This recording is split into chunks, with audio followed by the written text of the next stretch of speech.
Hello everybody, a very warm welcome to all of you. So आज का जो ये पॉडकास्ट है, it's gonna be one of the most valuable experience for all of you. So please help me in welcoming doctor Sushant from IGMC Shimla. Hello everyone. आप लोग मुझे doctor डोडरी के नाम से भी जानते होंगे and I am a pass out of IGMC and I am also a writer and thank you Ankit for calling me on this your YouTube channel. It's been an honour and I am very happy कि मैं अभी हम जो भी share करेंगे वो सबके लिए एक हेल्पफुल सेशन रहेगा और not just for the PG student but for everyone of us.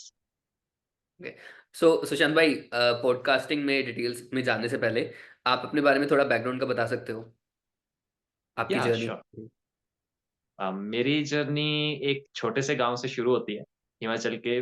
You know, एक लोअर मिडिल क्लास फैमिली। और बचपन में गांव में पढ़े तो मेरे लिए तो मेरी दुनिया एक छोटा सा गांव थी। उसके बाद because my father used to work in private sector, एक ऑटोमोबाइल इंडस्ट्री में, तो हम फिर बाहर गए, परवाणू गए टू स्टडी। और मेरे फादर मदर ने जो है इतनी मेहनत करके मुझे और मेरे भाई को पढ़ाया। उसके बाद एक ज़ील थी अंदर से कि हाँ, कुछ करना है, डॉक्टर बनना है।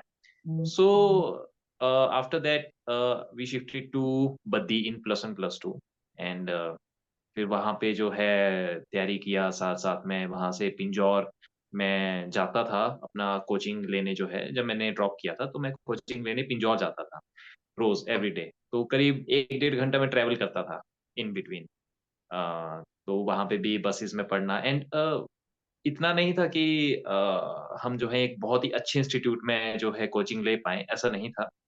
लेकिन जो भी है एक प्राइवेट एक छोटा-सा सेंटर था, वहाँ पे गए, वहाँ पे जो है पढ़ाई की एंड बहुत कुछ सीखा वहाँ पे। उसके बाद फाइनली मेरा सेकंड होम इन टिपरा, वहाँ पे लास्ट में स्टे किया।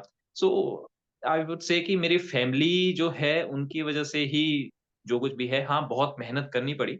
लेकिन एक ज़ील थी अंदर से कि कुछ अपने पेरेंट्स के लिए जो है कुछ करके दिखाना है। And on top of that मेरा हमेशा से था कि जनता के लिए मतलब सोसाइटी के लिए एक वैल्यूएबल चीज़ मुझे देनी है। तो मैंने जो है डॉक्टर बनने का फैसला किया कि मैं जो है अपनी सोसाइटी को सर्व करूँगा and I am serving the society. So that's मैं एक अच्छा डॉक्टर बनना चाहता था और मैं आज हूँ and that's a little background of my story. एक लो मिडिल क्लास से आप आते हैं और आप जब अपना पढ़ाई भी करते हैं तो आप उसको एजुकेशन लोन पे करते हैं and you repay that your own. So that's my story and I am proud of it and I am proud of my parents कि उन्होंने मुझे यहाँ तक पहुँचाया। Great great. सो अभी के लिए, since I guess you are serving as a MO also, तो साइमल्टेनियसली आप क्या क्या परस्यू कर रहे हो? I'm pursuing my books. Actually, I'm a writer too, and I started writing back in the school. लेकिन मैंने उसको पब्लिश करवाया during Covid time 2020 final year में था मैं उस टाइम। सो आई डिसाइडेड कि इट्स टाइम कि मैं अपना जो है जो भी मैंने लिखा है कुछ पब्लिश करवाऊं and it got a good response. आपने अगर गरुड़ा पब्लिकेशन के बारे में सुना होगा, it's one of a reputed publication in India. और विवेक अग्निहोत्री, आपने कश्मीर फाइल्स सुना होगा, विवेक अग्निहोत्री जिनके डायरेक्टर हैं, वो भी गरुड़ा बुक्स के साथ काम करते हैं। आई एम जो है उनके साथ कॉन्ट्रैक्ट में हूँ मैं अभी 10 साल के लिए। एंड उसके अलावा फिर मैंने एक और बुक करी है। मेरे सेकंड मेंटोर जो हैं, ही इज़ आल्सो माय अंकल, तो उनकी लाइफ बेस्ड जो है बुक है। एंड एक होता है कि आप कुछ लोगों के कॉन्टैक्ट में आते हैं, आपके चक्षु जो है वो खुल जाते हैं। So I'm pursuing my books actually, and it's a wonderful thing for me. On top of that, I actually studied for UPSC CSC Civil Services Examination, but currently I had to leave that behind. I gave attempt to that, and I'm proud of it that I gave an attempt to CSE while being in my job. मैंने 24 घंटे 48 घंटे duty the, then I used to study for that, and I did good. But ठीक है, वो नहीं हो पाया। And currently अभी जो है एज़ एमओ हूँ, अपनी बुक्स परस्यू कर रहा हूँ, साथ-साथ में पढ़ रहा हूँ बहुत सारी चीज़ें और सोसाइटी को कुछ ना कुछ दे रहा हूँ। मैं जो है इन चीज़ों में काफ़ी इन्वॉल्व रहता हूँ कि जो भी हमारे सोसाइटी में हो रहा है, जो है एजुकेट किया जाए। बूढ़े लोग हैं, बच्चे हैं, इनको एजुकेट किया जाए, हेल्प किया जाए या फिर हमारे जो हिस्टोरिकल चीज़ें हैं, कल्चरल सिग्निफिकेंसेस हैं, उनको वापस लाया जाए। तो एक सोसाइटी को मैं कहीं न कहीं से हर तरह से जो है देने की कोशिश करता हूँ और I think it's a good thing कि मैं जो कर रहा हूँ and I'm proud of that, yeah. I'm happy with what I'm doing. Great. So moving ahead, अभी जैसे आपने बताया कि आपकी जो जर्नी रही है, तो बीइंग अ डॉक्टर जैसे आपने बताया, it was your somehow the other आपका बचपन का सपना था, right? So what do you think, what is the best thing about being a doctor you feel? Okay, see, best thing is जब आप एक बच्चे को ट्रीट करते हैं और आप अगले दिन देखते हैं कि वो बच्चा खेल पा रहा है। वैसे वो आपके दर्द में आता है या फिर फ़ीवर में है, एंड यू नो कि आप उसको अगर सही ट्रीटमेंट नहीं देंगे, तो फिर वो maybe he land in some complication, तो वो अगले दिन खेलता है आपके सामने। दूसरा, जब बूढ़े लोग आते हैं, जो चल नहीं पा रहे हैं, एंड यू ट्रीट देम, और जब वो वापस आते हैं, तो वो इसलिए वापस नहीं आते हैं कि उन्हें वापस ट्रीटमेंट चाहिए। वो इसलिए आते हैं because they want to thank you. वो आपको कहते हैं कि आप खुश रहो। वो चीज़ जो है ना, वो बेस्ट थिंग है बीइंग अ डॉक्टर। है ना? आप आराम से जाके सो सकते हैं। और दूसरा ये कि आप एडमिनिस्ट्रेशन में हैं, somehow you contribute to the policy planning also. And also आप जस्टिस में भी हेल्प करते हैं। Being a doctor in a government service, usually आप जस्टिस में भी हेल्प करते हैं because you have to give NLCs also. तो मैं बोलूँगा कि आप ओवरऑल वहाँ पे बैठे हैं, आप रियलाइज़ कीजिए कि आप जो है एक बहुत ही अच्छी पोज़ीशन पे बैठे हैं। And currently see I am incharge, मैं एक इंस्टीट्यूशन का इंचार्ज हूँ अभी। Okay, so okay. I have the financial powers also, and through those financial powers, through those administrative powers, I am doing certain things which are actually not in the system, but I can do that on my level. So मैं कुछ ना कुछ एक अच्छा काम कर रहा हूँ, and that's the best thing कि आप जो है रात को सोने जाते हो, तो आपको ये चिंता नहीं होती कि आपने जो है कुछ ऐसा किया कि जो लोग याद रखें। आपको लोग याद रखते हैं। That's the best thing. आप एक आईएएस को इतना याद नहीं रखते, आईपीएस को याद नहीं रखते हैं। एक डॉक्टर को हमेशा लोग याद रखते हैं, और I think that's the best thing about being a doctor. Okay. So चलते हैं आपकी एमबीबीएस जर्नी के दौरान। जैसे आपने पोस्टिंग्स वगैरह लगाई होंगी ड्यूरिंग योर इंटर्नशिप और फाइनल ईयर, तो सिंस आपने बताया कि it is one of the best experiences कि आपके you are proud of your journey of course, तो आपके हिसाब से what was your worst experience and what was your best best experience you had at that time, and anything you would like to share? Uh, if you okay, so as I remember, I think my both worst and the best experiences are related to CPR, cardiopulmonary resuscitation. ओके। जब कोई patient collapse होता है and we try to revive them, and usually we try to revive those patients which are young, जिनमें probability है कि वो revive करेंगे, एंड उनके लाइफ है आगे। So what happened that young girl came to the emergency, तो उनका हमें ट्रेकियोस्टोमी ट्यूब हमारे गले में सांस नहीं ले पाए, तो वहाँ पे होता है, ओके। तो हमें वो चेंज करना था, बट अनफॉर्चुनेटली उसका एयरवे कोलैप्स कर गया, एंड हमें जो है she was I think 16 years old, and हमें सीपीआर इनिशिएट करना पड़ा, and it was really unexpected. कुछ चीज़ें बहुत ही अनएक्सपेक्टेड होती हैं, वी नो दैट, हमारी समझ के बाहर हैं, है ना? तो हमने सीपीआर इनिशिएट किया। आई was in internship at that time, and I was in I think 48 hour shift, क्योंकि मैं कोविड टाइम में था, हमारा कोविड टाइम रहा है, और हमने सीपीआर इनिशिएट किया, एंड इवन एसआरस केम, और लेकिन वो रिवाइव नहीं हो पाई। हम बारी-बारी सीपीआर दे रहे थे, and I was assisting them, but at the and I didn't lose hope, और मैंने जो है उनको सीपीआर देता रहा, एंड जब सभी कह रहे थे कि कोई बात नहीं Sushant, we should declare her dead, but मैंने स्टेथोस्कोप लगाया तो her heart was beating again, and it was a miracle for me. एक मतलब मैंने जो रियलाइज़ किया कि वो, मैं बोलूँगा वो एक सबसे बड़ी खुशी है कि आपने कुछ ऐसा किया कि वो सिर्फ़ मेरे लिए नहीं था, अब उनकी फैमिली को देखिए, एक 16 साल की बच्ची, जो कि जा सकती थी, शी केम बैक, एंड फिर मैंने जब फ़ॉलो अप किया, शी शी वाज़ ठीक है, मतलब वो थोड़ा-सा हो जाता है कि हाँ, आपको एनॉक्सिया हो जाता है, ब्रेन में ऑक्सीजन नहीं पहुँच पाती है, थोड़ा डेफ़िसिट रहता है, but she was okay. So that's the best experience. And if you ask me the worst experience, yes, it's also related with the CPR. Actually, there was a TB patient. She was also a young girl of around 14. और मुझे याद है कि मैं final year में जब मैं था, तो मैंने उसकी हिस्ट्री ली थी। वो पल्मोनरी टीबी की पेशेंट थी, लेकिन उसका लंग्स जो है कोलैप्स हो गया था, फ्लूइड फिल हो गया था। एंड मैंने उसका हिस्ट्री लिया था because she had very good findings and we medicos love such patients with very good findings. And मैंने हिस्ट्री लिया, मैंने एग्ज़ामिनेशन किया। It was her I think second day of admission in paediatric ward.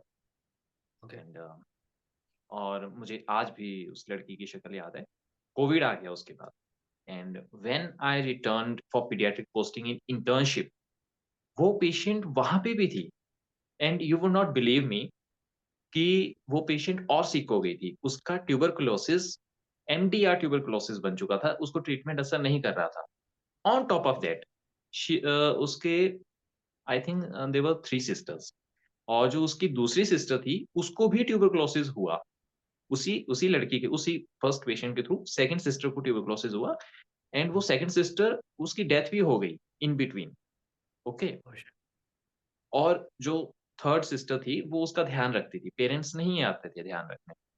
एक तो वो society का भी हमारा दिखाता है कि लड़कियों को हम जो है अगर लड़का होता तो पूरा ध्यान रखा जाता, लेकिन लड़कियों का नहीं रखा जाता है। और हम इंटर्नशिप में थे।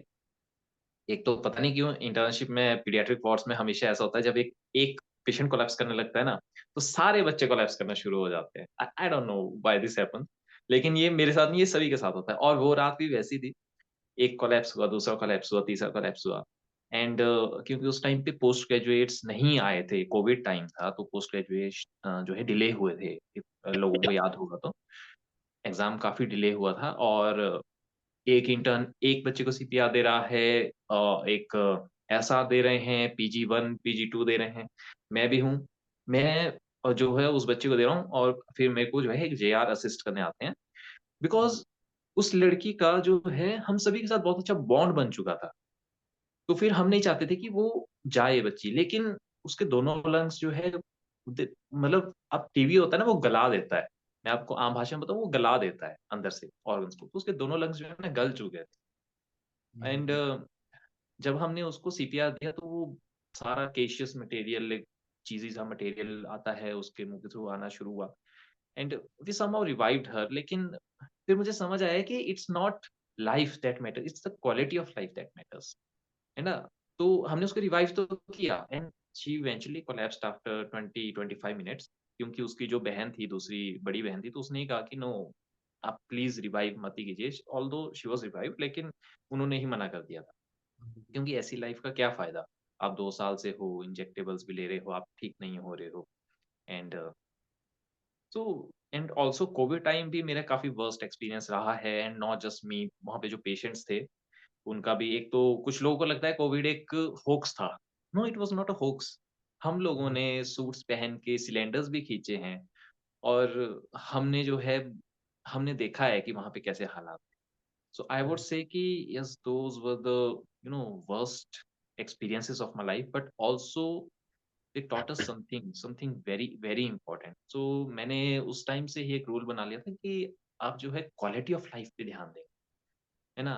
हाँ, आपको जो है हमारा जो मोर्टेलिटी है उसको तो कम करना है, लेकिन आपको मॉर्बिडिटी जो हम कहते हैं क्वालिटी ऑफ लाइफ, वो भी बिल्कुल। आपको एक्सपेंड करना है और उसके ऊपर भी आपको काम करना है। एंड फिर मुझे समझ आया कि ये जो हम एंड टीबी स्ट्रैटेजी चला रहे हैं और जो इतना टीबी पे ज़ोर डाल रहे हैं, ये क्यों डाल रहे हैं? बिकॉज़ टीबी एक ऐसी बीमारी है ना, ये सारे परिवार को खत्म कर देती है। सो बिल्कुल। ऑलवेज़ हमें जो है मेडिकल लाइफ में इन चीज़ों को देखना पड़ता है और इनको सीखना पड़ता है और इनके ऊपर काम करना पड़ता है। So these were some of my worst and best experiences. Okay. Doctor Sushant, अगर मैं इससे रिलेटेड बात करूं, अब जैसे since I am from tier one cities, so जैसे मेट्रोपॉलिटन सिटीज़ की भी अगर देखा जाए, टायर वन टायर टू, तो दिल्ली में it's something one of the top most concern, specifically air pollution. आप सब देखते ही होंगे। एंड अभी के लिए जैसे, क्योंकि नवंबर दिसंबर में क्या होता है कि पराली जलती है जब, हुँ, तो वो हुँ। सारा का सारा जो पोल्यूशन है that come through Delhi NCR में या, फैलता है। या। एंड कंसिडरिंग अभी जैसे जो रेस्पिरेटरी मेडिसिन है, that has hmm, been combined with general medicine, हाँ, यस। राइट? तो व्हाट डू यू थिंक कि क्या स्कोप है आने वाले टाइम में, अब जैसे जो भी लोग परस्यू कर रहे हैं रेस्पिरेटरी हुँ, मेडिसिन, कई तो स्टूडेंट भी हैं जो डीएनबी भी प्रेफरेंस रखते हैं। तो do you really think yes. So कि रेस्पिरेटरी मेडिसिन का आगे स्कोप रहेगा, या इज इट गुड इनफ कि उसको कंबाइन किया जा रहा है जनरल मेडिसिन के साथ? नो, रेस्पिरेटरी मेडिसिन का बहुत स्कोप रहेगा, ऑनेस्टली बहुत स्कोप रहेगा। बिकॉज़ सी जनरल मेडिसिन के साथ मैं नहीं जानता कि उसको क्यों ही कोलैब किया है। लेकिन रेस्पिरेटरी मेडिसिन एक बहुत ही अलग ब्रांच है और हमने जब रेस्पिरेटरी के भी हमने लगाए थे अपने इंटर्नशिप में और उस टाइम पे हमारे luckily we got one of the best doctors North India and he is from West Bengal and he is currently HOD in IGMC of pulmonary medicine. और हमें तब समझ आया कि पल्मोनरी कितना इम्पोर्टेंट है, not just for the TB. See honestly मैं सिर्फ टीबी की बात नहीं कर रहा हूँ। आप बहुत सारी ऐसी बीमारियाँ हैं, ट्यूबरकुलोसिस आप जो है सिलिकोसिस ले लो उसके साथ में, न्यूमोकोनियोसिस जो हमारे जितने भी आते हैं और अभी जो पॉल्यूशन वाला चल रहा है, सी पॉल्यूशन विल इंक्रीज़, मैं आपको सच बोल रहा हूँ। चाहे यूनाइटेड नेशन जितना मर्ज़ी ज़ोर लगा ले, है ना? लेकिन पॉल्यूशन इंक्रीज़ होगा ही होगा because this is a tendency of us humans कि हम चीज़ों को गंदा करते हैं। मैं मास साइकोलॉजी की बात कर रहा हूँ, ठीक है?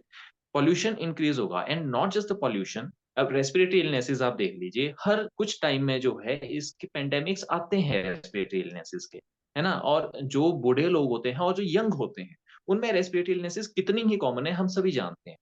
ओके, तो रेस्पिरेटरी मेडिसिन का ऑब्वियसली स्कोप रहेगा और ये कभी भी कम नहीं होने वाला। आप सीओपीडी को देख लो, अभी सीओपीडी का भी एक तरह से एपिडेमिक हमारे इंडिया में चल रहा है। बहुत सारे सीओपीडी के पेशेंट्स आते हैं, रोज़ हमारे पास आते हैं। एक्ज़ास्परेशन हो गया या फिर कुछ और हो गया, आएँगे। सिलिकोसिस के हम इतना उसको देख नहीं रहे हैं कि सिलिकोसिस के कितने हैं। एक अभी हिमाचल हाई कोर्ट ने अभी कुछ 2 या 3 दिन पहले एक बहुत ही अच्छा वर्डिक्ट दिया है। उन्होंने हिमाचल गवर्नमेंट को पूछा है कि आप सिलिकोसिस के लिए क्या कर रहे हैं? बताइए आपके सिलिकोसिस के कितने पेशेंट हैं? है ना? सिलिकॉसिस हम उसको रिकॉग्नाइज़ ही नहीं कर रहे हैं, पता नहीं क्यों? जितने भी हमारे अब देखिए सड़क पे हमारे जितने भी वर्कर्स हैं, है ना? और सीमेंट फैक्ट्रीज़ में जितने भी वर्कर्स हैं, सब के सब सिलिकॉसिस हैं, ओके? पोटेंशियल अगर नहीं हुआ तो पोटेंशियल सिलिकॉसिस हैं, क्योंकि कोई भी मास्क नहीं लगाता, कोई भी जो हमारे ऑक्यूपेशनल हज़ार्ड हैं, उनको नहीं सिखाता है। उसके साथ में हमारे कोल माइन्स हैं, कॉपर माइन्स हैं, आयरन माइन्स हैं, सब के सब आएँगे हमारे पास अभी बाद में। तो मैं तो बोलता हूँ कि रेस्पिरेटरी मेडिसिन बहुत ही अच्छी चीज़ है। लंग कार्सिनोमा लीडिंग कॉज़ है हमारे पास अभी कैंसर का, इंडिया में क्या ऑल ओवर द वर्ल्ड है। तो आप उसको क्यों छोड़ रहे हैं पीछे? तो एक जो हमारे एम्स के डीन थे कोविड टाइम में I am forgetting his name, he is also from IGMC alumnus हैं वो, है ना? और उन्होंने जो है लीड किया था पूरे all over the India Covid के टाइम पे जो फाइट है कोविड की, वो लीड किया था। वो जो है आते थे हमारे इस पे टीवी वगैरह पे भी देते थे अपना interview. I don't no, I am forgetting his name. तो उन्होंने जो है रेस्पिरेटरी मेडिसिन एस्टेब्लिश किया है इंडिया में एंड है ना? और आप एक चीज़ देखो, कोविड की इंडिया में सबसे कम डेथ्स हुई है। Why is that? है ना? क्योंकि हमारे पास काबिल रेस्पिरेटरी मेडिसिन के डॉक्टर्स थे, हैं और जितने वो रहेंगे, हम इन डिज़ीज़ को और ज़्यादा जो है टैकल कर पाएँगे। यस, रेस्पिरेटरी मेडिसिन हमारे पास बहुत ही अच्छी ब्रांच है और it's a ever evolving branch क्योंकि हम नहीं जानते कि आगे हमारे पास किस तरह की बीमारी आने वाली है। कोविड आया, हम नहीं जानते आगे किस तरह की हमारे पास बीमारी आने वाली है। लेकिन आएगी और हमें ज़रूरत पड़ेगी। ओके, सो मूविंग अहेड, अभी आपकी एमबीबीएस जर्नी के लिए अगर मैं उस कंटेक्स्ट में बात करूं, सिंस देखो हमने बेस्ट एक्सपीरियंस और वर्स्ट एक्सपीरियंस को शेयर किया, आपका were you a day scholar और a hostler? Yeah, I was a hostler from very start. ओके, कौन सा हॉस्टल था आपका? Uh, for a brief time I was in Bhava लेकिन मैक्सिमम टाइम मैं रमन में था। रमन हॉस्टल। तो हॉस्टल लाइफ कैसी रही है आपकी? हॉस्टल लाइफ वाज़ मैं बोलूँगा बेस्ट एक्सपीरियंस जो है हॉस्टल लाइफ का रहा है। हाँ, इनिशियल कुछ इयर्स आपके स्टार्टिंग के 2 इयर्स आपके मुश्किल रहते हैं because you are junior most आपको सब करना पड़ता है। But when I got senior I realised कि मुझे भी ज़रूरत है यार। क्योंकि आपका स्टडी प्रेशर इतना होता है ना, you you can not do it alone. Second thing आपके सीनियर्स और आपके जूनियर्स आपको बहुत कुछ सिखाते हैं। मैं बोलूँगा बैचमेट्स इतना नहीं सिखाते because they are also in the learning phase. लेकिन आपके सीनियर्स और आपके जूनियर्स भी आपको बहुत कुछ सिखाते हैं एंड आज वही सीनियर्स और वही जूनियर्स भी बहुत अच्छे दोस्त हैं। चाहे वो हमारे जो हमारा फ्लोर है उस पे रहते थे या फिर हमें चलते-फिरते मिलते थे। सो एक स्पेशल बॉन्डिंग होती है। फिर आप जो है I was in the student association also and we made sure हमारे टाइम पे थोड़ा हॉस्टल का हालात अच्छे नहीं थे एंड वी मेड श्योर कि हमारे वॉशरूम्स अच्छे हों, पानी की अवेलेबिलिटी 24 आवर्स हो। These are the some of the few things we did at the first strike. हमने सबसे पहले यही किया, उसके बाद हम स्पोर्ट्स इक्विपमेंट्स लाए एंड फिर उसके बाद टेबल टेनिस इवन हम डार्ट्स तक खेलते थे हॉस्टल में। अच्छा। तो सो दिस हम काफ़ी अच्छा रहा हमारा मैं बोलूँगा इनिशियल तो नहीं लेकिन बाद में काफ़ी अच्छी लाइफ़ रही है एंड नॉट जस्ट मैं ऐसा नहीं बोलूँगा कि पार्टीज़ यू नो पार्टीज़ सभी करते हैं, ओके? लेकिन मैं ऐसा बोलूँगा कि एक रीबर्थ हुआ है मेरा हॉस्टल में जाके, बहुत सारी चीज़ें सीखी, बहुत सारे लोगों के साथ इंटरैक्ट किया, बहुत सारे नए दोस्त बनाए और मेरे जूनियर्स ऐसे थे कि अगर कुछ अच्छा डॉक्टर साहब आप ठीक नहीं हैं, तो फिर वो कि डॉक्टर साहब आप ये लीजिए, आप ये दवाई लीजिए। इवन मेरे सीनियर्स भी ऐसे थे कि आप कैसे हैं? मतलब ठीक सब ठीक चल रहा है, नहीं चल रहा है। एक फैमिली की तरह वो जो है बन जाता है आपका। कोई भी अगर किसी को कोई भी दिक्कत है, तो फिर आप उनके साथ हैं। सो हॉस्टल में रहने का एक ये फ़ायदा रहता है, दूसरा ये है कि स्टडीज़ में भी हेल्प होती है। We used to do group studies तो उसमें जो है अच्छा तुमने ये पढ़ लिया, चाहे वो जेलसी से हो जाता था या फिर चाहे अच्छा या तुम मुझे ये पढ़ा दो, तो फिर वो वैसे भी हो जाता था। लेकिन मैं बोलूँगा कि हॉस्टल लाइफ़ काफ़ी अच्छा रहा है और हॉस्टल में मैक्सिमम जाना चाहिए, सभी को जाना चाहिए। तो एनी सच मेमोरेबल थिंग कि जो हॉस्टल की आपको याद हो, क्योंकि इन टर्म्स ऑफ इंट्रो कह लो या एनीथिंग लाइक दैट, यार ये कांड वांड हुआ हो कुछ। I okay a it was first day in the hostel अब मैं तो ठहरा कि जो प्लेन एरियाज़ हैं हिमाचल के वहाँ से आया था तो हमारे वहाँ इतनी ठंड होती नहीं है, होती है बट इतनी नहीं होती है और अक्टूबर का टाइम था इन 2016 अक्टूबर एंड हमारे फर्स्ट नाइट थी हॉस्टल में एंड सीनियर्स केम कि चलो सब बाहर निकलो और मैंने जो है एक मेरे घुटनों तक जो है मेरे ऐसे कैप्री जैसी थी वो मैंने पहनी थी और ऊपर से हाफ बाजू शर्ट पहनी थी क्योंकि अंदर ही हम हीटर चला के बैठे थे एंड हम सभी बाहर निकल गए एंड हमारे सीनियर्स आए और उन्होंने हमें एक-एक बॉटल पकड़ा दी और बात ये है कि फर्स्ट फ्लोर जो हमारा सबसे जूनियर फ्लोर था उस टाइम पे भी गेट अभी भी गेट है, लेकिन इतनी स्ट्रिक्टनेस नहीं थी। लेकिन वो गेट खुलता है रात को पहले 10 बजे, तो हमने सोचा कि गार्ड होगा, वैसे रात को तो कौन ही गेट खोलेगा, we are very safe here और वो सीनियर्स आते हैं, हम बाहर लाइन में खड़े हो जाते हैं और वो हमें एक-एक बॉटल बियर की सभी को अच्छा। एक-एक बॉटल बियर का तो दे सेड कि चलो सभी पियो। अभी नहीं, हम नहीं पी सकते और जो नहीं पीता है वो सिर्फ़ सूंघेगा जब तक उसको वॉमिट नहीं हो जाता और जो पीता है वो पिएगा।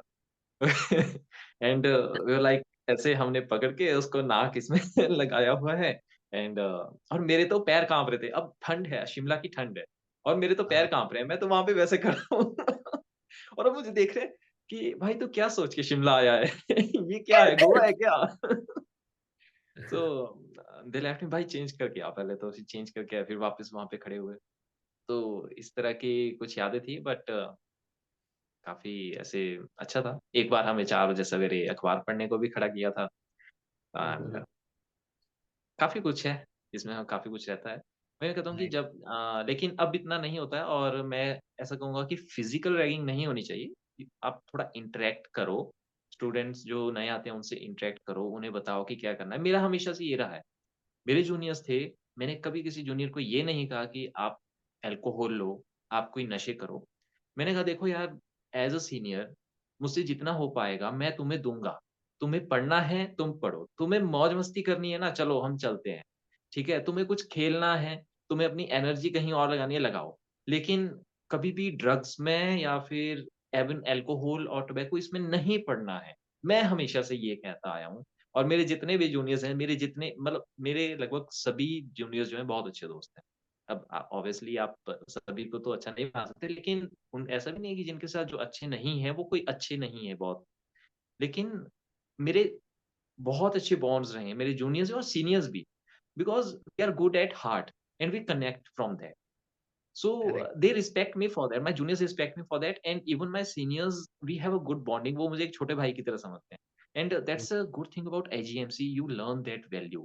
मैंने देखा है कि बाकी मेडिकल कॉलेजेस में शायद ये वैल्यूज़ मैंने जितना देखा नहीं है इतनी ज़्यादा। लेकिन आईजीएमसी में ये है। एक आईजीएमसी का अगर आपको एल्यूमिनाई मिलेगा, दूसरा एल्यूमिनाई मिलेगा, even they are 10 years apart. वो एक ब्रदर जैसी बॉन्डिंग हमेशा रहती है। एंड बिल्कुल। हॉस्टल में अगर आप रहते हैं तो ये आप ज़रूर सीखेंगे। तो मैं ऐसा कहूँगा कि जिनके पास हॉस्टल नहीं है, प्लीज़ ट्राई कि आप हॉस्टल लीजिए और जिनके पास है, यू आर लकी इनफ क्योंकि अब तो नए हॉस्टल की हमें ज़रूरत है। बच्चे बहुत ज़्यादा हो गए हैं। Great, great, great. Moving ahead. So अभी देखो, बिकॉज क्या होता है कि देयर इज अ टेंडेंसी कि अभी जो नई जनरेशन आ भी रही है, स्पेसिफिकली मिलेनियल्स हैं या जेनजी हैं, तो उनके माइंड में ना एक क्यूरियोसिटी होती है। क्यूरियोसिटी बिकॉज देखो होता क्या है कि जो स्टूडेंट स्पेसिफिकली जिन्होंने 2 या 3 ड्रॉप्स ले लिए हैं, अब वो एमबीबीएस जर्नी अपनी स्टार्ट करने आए हैं, तो एक टेंडेंसी उनकी ये भी रहती है कि यार we want to make money simultaneously. या that is the talk of the town for every student. So are there any options कि एमबीबीएस के साथ साथ कोई स्टूडेंट अपना अगर परस्यू करना चाहे, ही और she wants to make money, तो ऐसा कुछ ऑप्शन भी अवेलेबल होते हैं? हाँ, even I made some money during MBBS honestly. क्या अ, ऑप्शंस होते हैं?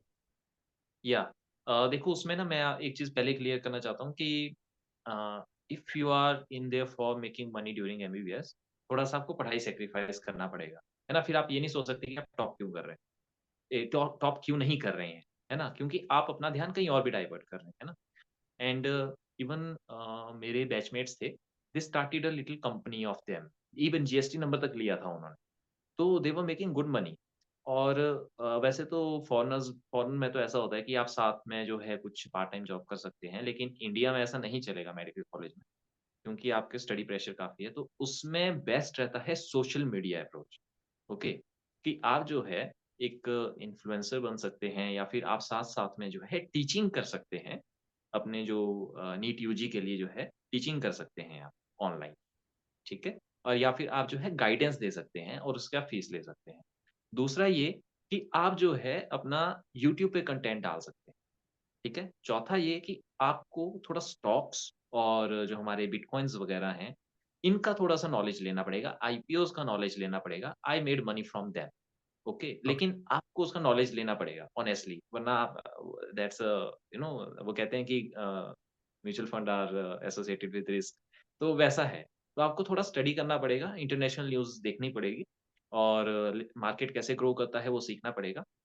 Even I made a good amount of money from IPOs तो वैसे भी करना पड़ेगा, ओके? पर and sorry to stop you doctor Sushant, but देखो होता क्या है ना कि आज की जो जनरेशन है ना, मतलब इवन आई थिंक ये माइंड में हर किसी के आता है ये चीज कि दे आर इन एक वो इंक्लिनेशन भी रहती है कि ease of making money, right, कि इजी मनी या चाहिए, राइट, बिकॉज वो पेशेंस लेवल किसी में है नहीं। अब जैसे यूट्यूब है, राइट, सोशल मीडिया है या गाइडेंस वगैरह भी है, बिकॉज अभी देखो वो मेडिकल स्टूडेंट है, राइट, तो वो इस चीज के लिए मतलब कोई एडवाइस उनकी क्यों ही लेगा? अगर मैं बात करूं वैसे भी टीचिंग में भी एटलीस्ट वो रिक्वायर चाहिए, उनको एक टाइम फ्रेम चाहिए कि यार एटलीस्ट कम से कम 6 महीने साल उनको लगाने पड़ेंगे। बट अगर उनको साइमल्टेनियसली, मतलब एक होता है ना कि once they put an efforts and they get the money in return, ऐसा कुछ ऑप्शन भी है क्या स्टूडेंट्स के पास? आई वुड नॉट से कि ऐसा सी अगर आपको एक मनी अच्छा बनाना है तो मैं तो नहीं बोलूँगा कि आपके पास ये ऑप्शन है क्योंकि आपको पेशेंस सीखना ही पड़ेगा, ठीक है? Okay. Because see IPOs, bitcoins and I will not go in the crypto currency exactly क्योंकि अब तो 30% टैक्स लग चुका है। लेकिन आईपीओज़ और जो हमारे म्यूचुअल फंड्स हैं और स्टॉक्स हैं, अगर आपको उनकी अच्छी नॉलेज है, तो आप महीने में कुछ अच्छा अमाउंट कमा सकते हैं, बशर्ते कित- आपके पास कुछ पहले से है, ओके? लेकिन अगर ओके। आप चाहें कि हम आज लगाएँ और कल निकल जाए तो उसके लिए आपको बैठना पड़ेगा लगातार। तो फिर आपको अपनी स्टडी सैक्रिफाइस करनी पड़ेगी and this is a dam truth और ये आप जहाँ मर्ज़ी अप्लाई कर लो, ओके। हाँ, एक चीज़ है जहाँ से दूसरा ऑप्शन जो मैंने किया वो ये कि आप जो है अपना ये परस्यू पैशन को परस्यू करो। मैंने जैसे जो है साथ में अपनी बुक पब्लिश की थी and I made good money from that also. तो आप जो है अपना कुछ जो भी पैशन है आपके पास, तो उसको आप साथ में परस्यू करो। हाँ, टाइम लगता है। अब मैं जो आपको बता रहा हूँ कि मेरे बैचमेट्स ने जो है अपना छोटी कंपनी भी शुरू की थी, जीएसटी नंबर तक लिया था। So imagine the profit they were making. So it was not that they made it in one night ऐसा नहीं है ना? वो ओके। 2 पार्टनर्स थे and it took them a whole year. उन्होंने अपना यूट्यूब पे एक पूरा साल लगाया, है ना? और उन्होंने उसपे वीडियोज़ बनाई। उसके बाद हमने भी अपना एक छोटा चैनल उनके साथ में ही शुरू किया and because they knew the strategy, but आपको वो चीज़ें जो है ना समझनी पड़ेगी कि कुछ टाइम तो देखो लगता है ना, और अगर आप ये चाहते हैं कि आप ज़्यादा कमाएँ, तो फिर आपको बाकी चीज़ें छोड़ के फिर उस पे बैठे रहना पड़ेगा। हाँ, other than that if you are good at gaming, तो फिर आप जो हमारे नेशनल या फिर ऐसे गेमिंग जो कॉम्पिटिशन्स होते हैं, उनमें जा सकते हैं, but it's a kind of bat, so I would not से कि आप वो चीज़ें करो, है ना? ओके। तो मैं ऐसा इससे बोलूँगा कि आप ये इनमें रहो, लर्न सम पेशेंस, मैं तो इतना बोलूँगा। इससे रिलेटेड ही दूसरा क्वेश्चन भी है कि अब जैसे आप बता रहे हो कि बुक पब्लिकेशन में you make a lot of money, तो उसका एक प्रोसीजर बता सकते हो कि क्या कॉन्ट्रैक्ट बेसिस पे रहता है कि अगर किसी को, आई थिंक उस पे रॉयल्टी बेसिस पे चलता है आई गेस। या रॉयल्टी बेसिस पे तो एक्चुअली क्या देखो उसकी जो टर्म्स एंड मैं कंडीशंस होती बताता हूँ आपको। थोड़ा ब्रीफ करके बताता हूँ क्योंकि बहुत ज़्यादा ना वैसे अगर डीपली ऐसे करना होगा तो दैट्स अ डिफरेंट टॉपिक। मैं आपको थोड़ा ब्रीफ बताता हूँ। देखो ऐसा होता है कि बुक का एक होता है हमारा publishing on demand. Publishing on demand में ऐसा होता है वो थोड़ा महँगा रहता है, लेकिन आपको उसकी रॉयल्टी ज़्यादा मिलती है ना? उसके अलग प्लेटफ़ॉर्म्स हैं, एक बेस्ट प्लेटफ़ॉर्म मैं आपको बताऊँ pothi.com करके है, लेकिन उसपे सारा काम आपको करना पड़ेगा। अपनी बुक डिज़ाइन से लेके, लिखने से लेके, एडिटिंग से लेके और उसकी प्रमोशन से लेके हर एक चीज़ आपको करनी पड़ेगी। आई इनिशियली स्टार्टेड फ्रॉम दैट। ठीक है? ओके। लेकिन जो आपके पास फिर उसके बाद जो है आप ऐसा कर सकते हैं कि आप अप्रोच कर सकते हैं हमारे रिकॉग्नाइज्ड पब्लिशर्स को। लेकिन उनकी ना कुछ सेट ऐसा रहता है कि लिटरेरी एजेंट्स के थ्रू बहुत बार अच्छे जैसे हार्पर कॉलिन्स, पेंगुइन्स हैं। ये जो है लिटरेरी एजेंट्स के थ्रू ही बात करते हैं, तो आपको लिटरेरी एजेंट के बारे में पता होना चाहिए। उनको अपनी जो उनकी फीस रहती है वो। उससे पहले आप अपनी मैन्युस्क्रिप्ट बनाइए। मैन्युस्क्रिप्ट आपकी जो है एट लीस्ट 60,000 से 40,000 वर्ड्स जो है ये हमारा रहता है। एट लीस्ट इतना जो है रेंज आपका होना चाहिए, है ना? अगर आप कोई छोटी बुक पब्लिश कर रहे हैं, तो फिर वो अलग चीज़ है लेकिन मोस्ट ऑफ द टाइम जो है पब्लिशर्स आपसे कुछ पैसे इनिशियली माँगते हैं, फिर वो जो है आपको रिटर्न करते हैं। तो इस तरह से रहता है। लेकिन हाँ अगर आप एक अच्छी प्रमोशन करते हैं तो या फिर अगर आपके पास एक अच्छा एनवायरनमेंट जैसे शिमला में मेरे पास एक अच्छा एनवायरनमेंट था और मेरे सीनियर्स, मेरे जूनियर्स काफ़ी सपोर्टिव थे and they bought my books from मेरे से ही ले ली थी ऑथर्स कॉपीज़ क्योंकि मेरे पास आती थी, तो दे यूज्ड टू से कि यार हम मँगवाएँगे, हमें लेट मिलेगी, ऐसा करो वी विल पे यू और आप हमें दे दीजिए। तो ऐसे ही मैंने करीब 100 कॉपीज़ दी हैं, अपने ही कॉलेज में या फिर आस-पास। तो आई made a good amount of money from that also, है ना? तो इस तरह की जो है हमें बुक पब्लिशिंग में रहता है। लेकिन हाँ, अभी मैं आपको बताऊँ अभी जो है मेरी बुक जो है यूरोप भी है, यूरोप तक पहुँच चुकी है एंड मेरी सेकंड बुक भी है वो तो हमारे हंगेरियन लैंग्वेज है, यूरोपियन लैंग्वेज है और हिंदी में भी ट्रांसलेट हुई है एंड वहाँ पे जो है काफ़ी अच्छा रीडिंग कल्चर है, अभी तो रीडिंग कल्चर थोड़ा खत्म हो चुका है। तो maybe it will come back. See मैं बोलूँगा 5 का साल बाद वापस आएगा, क्योंकि साइकिल चलती रहती है इन चीज़ों की हमेशा। तो मैं ऐसा बोलूँगा कि अभी आप तैयारी रखिए अगर जो भी पब्लिशिंग में जाना चाहता है तैयारी रखिए, लेकिन वो वापस आएगा। तब आपने देखना है कि वो कौन-सी थीम के साथ, कौन से जेनर के साथ जो है मैच करता है हमारा reading culture. Initially self help वाला था, अभी बंद हो गया है। उससे पहले लव एंड ड्रामा था। अभी आगे कौन-सा आएगा देखते हैं। मेबी माइथोलॉजिकल वाला आए, मुझे जितना आइडिया है। तो अब उसके साथ अगर आपको पैसा कमाना है, तो फिर आप उसके साथ अपना जो काम है वो मैच कीजिए, उस तरह की बुक लिखिए और उसको पब्लिशिंग में भेजिए एंड श्योरली होगा, कमाएँगे, अच्छा कमाते हैं, उसमें कोई इश्यू नहीं। सो अगर कोई पब्लिकेशन में जाना चाहता है तो वो आपको भी कांटेक्ट कर सकता है। Yeah, obviously they can contact me anytime. I'm happy to help. Actually, once a month or twice a month, I get emails, sometimes from my readers all over the world, or sometimes from such people who wants to go in publishing, and they ask me from help, and I'm happy to help. I do not charge anything. Other than any special request, or they are happy to give some money to me, I do not charge anything. है ना? वैसे तो देखो इससे related we have bunch of questions but I guess वो direction podcast की कहीं और चली जाएगी। So moving Yeah. अहेड, जो हमारा पर्पस था, अभी देखो जैसे क्या होता है पोस्ट एमबीबीएस, देयर आर, जैसे हमने मनी कंस्ट्रेंट्स से रिलेटेड बात करी, so what are the career options available after MBBS? Let's say one option is obviously the student go for the PG preparation and all, but what if students want to take a break? So उनके लिए क्या क्या Right. Options available हैं? मैं एक सबसे पहले तो मैं बोलना चाहूँगा देखो आपने एमबीबीएस करी है ना, you are a graduate and understand that and be proud of that क्योंकि सभी एमबीबीएस नहीं कर सकते। सभी कर सकते हैं तो सारी दुनिया एमबीबीएस होती। You are a doctor, okay. Second thing हमें लगता है कि यार सैचुरेशन आ गई है। नहीं, मेडिकल फील्ड में कभी सैचुरेशन नहीं आएगी, इवन डेंटल में सैचुरेशन नहीं होती। वो अलग बात है कि प्राइवेट सेक्टर या फिर even government sector dental doctors को भी भरना नहीं चाहता, रखना नहीं चाहता है, क्योंकि काम चल रहा है। इंडिया में काम चलाऊ सिस्टम है ना। लेकिन ऐसा नहीं है कि कभी सैचुरेशन आने वाली है। वैसे ही हमारे एमबीबीएस डॉक्टर्स जितने भी आएँगे, कभी सैचुरेशन नहीं आएगी, क्योंकि लोग बीमार होंगे, पॉपुलेशन इंक्रीज़ हो रही है और वो होती रहेगी और लोग बीमार होते रहेंगे। Okay? You are a graduate, you can opt for many things. उसमें पोस्ट ग्रेजुएशन में सिर्फ हमारा ये नहीं आता कि आप जो है मेडिकल में जाओ पोस्ट ग्रेजुएशन।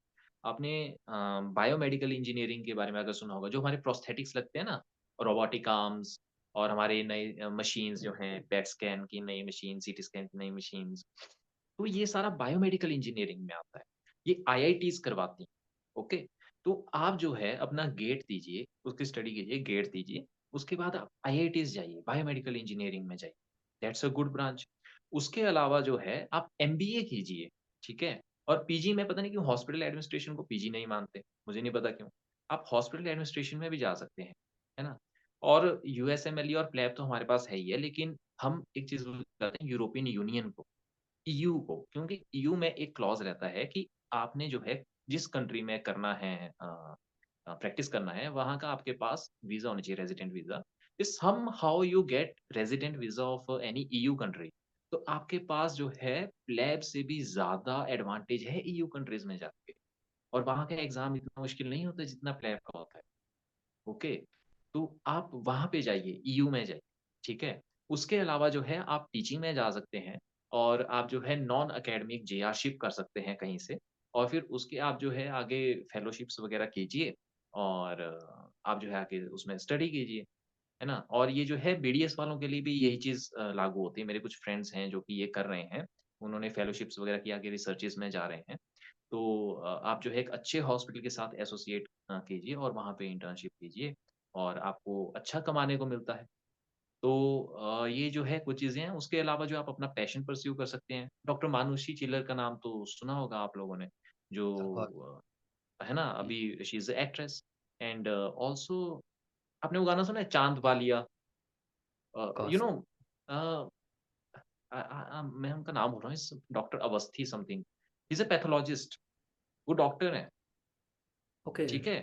सो आप अपना क्यों नहीं आप परस्यू करते हैं जो आपका शौक है, ठीक है? लेकिन उन सब से पहले मैं ये बोलूँगा, जो आपने ब्रेक की बात कही, कि अगर आपके पास फाइनेंशियल कंडीशंस अच्छी नहीं हैं, जैसे मेरे पास थी, I had a loan to repay and I am proud of that कि मैंने ये किया कि मेरे पेरेंट्स के ऊपर एक्स्ट्रा बोझ नहीं डाला मैंने। तो अगर आपको लगता है कि आपकी फाइनेंशियल कंडीशन अच्छी नहीं है, तो आप प्राइवेट सेक्टर में जो है अप्लाई कीजिए। गवर्नमेंट सेक्टर में मुझे नहीं पता कि गवर्नमेंट क्यों जो है नहीं भर रही है डॉक्टर्स को, बहुत दिक्कत है यहाँ पे। लेकिन आप प्राइवेट सेक्टर में कीजिए। मैं भी कॉर्पोरेट में था 6 months, okay? And I was earning good and 5 star job थी वहाँ पे, मैं सच बोलूँ तो। तो वैसे मेरे कुछ जूनियर्स हैं, they are earning more than me और प्राइवेट सेक्टर में हैं। तो आप क्यों जो है नहीं प्राइवेट सेक्टर में जाना चाहते? आप क्यों वापिस से लोन लेते हैं, वापिस से तैयारी करते हैं और फिर वो इतना प्रेशर हो जाता है कि आपके पास फाइनेंशियल बर्डन भी है, आपके पास एकेडमिक बर्डन भी है, आप कुछ और नहीं कर रहे हैं, आपके पास फैमिली का बर्डन भी आ जाता है और उस बर्डन के चक्कर में आपका पोस्ट ग्रेजुएट एग्ज़ाम निकल ही नहीं पाता है।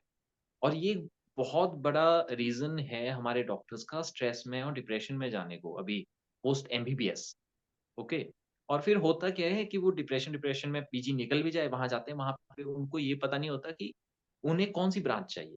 जब उन्हें ये पता नहीं है उन्हें कौन-सी ब्रांच चाहिए, तो वहाँ खुश नहीं होते, वो वापस से एग्ज़ाम देते हैं, फिर दूसरी ब्रांच में जाते हैं, वहाँ भी खुश नहीं होते, लेकिन अब वो ब्रांच चेंज नहीं कर सकते, है ना? तो मैं ऐसा कह रहा हूँ कि if you want a break, आपको एक ही ब्रेक लेना है, तो फिर आप लीजिए ब्रेक, थोड़ा अपना फाइनेंसेस अच्छे कीजिए, उसके बाद आप फिर से तैयारी कीजिए। मेरे एक सीनियर हैं uh, doctor Venkatesh, he is a surgeon and वो जो हैं दिल्ली से हैं, तो मैंने उनसे पूछा था, इवन मेरे दूसरे और भी सीनियर्स हैं, मैं उनसे हमेशा पूछता था कि इज़ इट इम्पोर्टेंट कि मैं पीजी करूँ? तो उन्होंने कहा कि देखो यार, if you are happy without PG तो मत करो। ना, क्योंकि जितना काम का प्रेशर हमने कोविड टाइम झेला है ना, मेरा तो ऐसा हो गया था भाई मैं नहीं कर सकता हूँ पीजी, बहुत ज़्यादा डिफ़िकल्ट है। उस टाइम तो मेरी इतनी हिम्मत टूट चुकी थी पीजी करने के लिए। लेकिन ऐसा है कि अ, उन्होंने मुझे बताया कि देखो यार, आप 6 महीने कमाओ, आप अच्छा कमा लोगे, मेट्रो सिटीज़ जाओ, आप अच्छा कमाओगे और फिर आप 6 महीने तैयारी कर लो। आपके पास पैसे तो रहेंगे, आपके फैमिली को आपको पालना तो नहीं पड़ेगा। उसके अलावा आपके जो भी फाइनेंशियल थोड़े बहुत चल रहे हैं, वो आप निकाल सकते हैं ना। तो मैं तो ऐसा बोलूँगा आप 6 महीने कमाओ, 6 महीने पढ़ाई करो, है ना? हुँ, लेकिन अगर आप ये सोचो कि आप जो है सिर्फ़ बैठ के तैयारी करोगे तो आपका फाइनेंसेस पीछे से फिर आपके पेरेंट्स को उठाने पड़ेंगे और आपको उसके साथ कॉम्प्रोमाइज़ करना पड़ेगा और उनको भी कॉम्प्रोमाइज़ करना पड़ेगा। फिर फिर बात ये है कि अगर उसमें निकला, नहीं निकला तो आपको फिर उसको एक्सेप्ट करना पड़ेगा। फिर ये रहता है। सो मैं तो बोलूँगा और हाँ, दूसरी एक और चीज़ लाइक मैं तो अपने एमबीबीएस में अपना क्योंकि थोड़ा फाइनेंसेस की वज़ह से एन्जॉय नहीं कर पाया अपने life because money is important of लेकिन कोर्स। अगर अभी मैं एन्जॉय कर रहा हूँ अपनी life because I have that opportunity तो मैं उसको क्यों छोड़ूँ? पीजी तो मैं देखो मैं एमबीबीएस हूँ and I know that I am a good doctor, I am a good clinician, I am a skilful clinician and मुझे पीजी करना है, मुझे पता है कि मुझे पीजी करना है ना? लेकिन मैं कब करूँगा वो मेरी चॉइस है। वो सोसाइटी की चॉइस नहीं है, वो मेरी चॉइस है। इवन एंड मैं एक चीज़ बोलूँगा कि आप पोस्ट ग्रेजुएशन में जा रहे हैं, आप देखो अब तो ये ट्रेंड हो गया है कि आप फर्स्ट ईयर से जो है हमारा ये कोचिंग का शुरू कर देते हैं कि आप लो। लेकिन उसमें ना थोड़ा स्किल्स रह जाता है ना? तो हमारे एमबीबीएस तो इतने स्किलफुल्स नहीं निकल रहे। मैं ऑनेस्टली मैं ऐसा बोलूँ मुझे ऐसा लगता है कि अभी नहीं। लेकिन जब हम पोस्ट ग्रेजुएशन में जाते हैं और ये मैं नहीं, मेरे जो सीनियर्स हैं, जो पोस्ट ग्रेजुएशन कर चुके हैं, वो ये कहते हैं कि इवन जो पोस्ट ग्रेजुएशन में स्टूडेंट्स आ रहे हैं, स्टूडेंट्स तो क्या डॉक्टर्स कहूँगा, डॉक्टर्स आ रहे हैं, वो सुपर हुँ, स्पेशलिटी के लिए पढ़ रहे हैं, लेकिन वो वहाँ पे सीख नहीं रहे हैं। तो आप डॉक्टर क्यों बन रहे हैं? है ना? If you are not there to become a good doctor to treat the patients, तो आप क्यों बन रहे हैं? आप एक गलत लाइन में हैं। मैं करेक्ट। ऐसा कहूँगा कि आप स्किलफुल डॉक्टर बनिए और अगर आपको लेना है, ब्रेक लेना है, अपने जो भी रीज़न है, तो लीजिए ब्रेक। फिर उसके बाद परस्यू कीजिए। Because mental and physical health both are very, very important. हम ये भूल जाते हैं, we doctors forget this. Even मतलब मेंटल हेल्थ तो चलो भूल ही जाते हैं, फिजिकल भी भूल जाते हैं हम तो। But hmm, they hmm, both are very, very important और हमें उनके ऊपर फोकस करना बहुत ज़रूरी है और जब आप मेंटली और फिजिकली दोनों फिट है ना, तो आप जो मर्ज़ी ब्रांच उठाइए ना, आप उसमें खुश रहेंगे। बिल्कुल।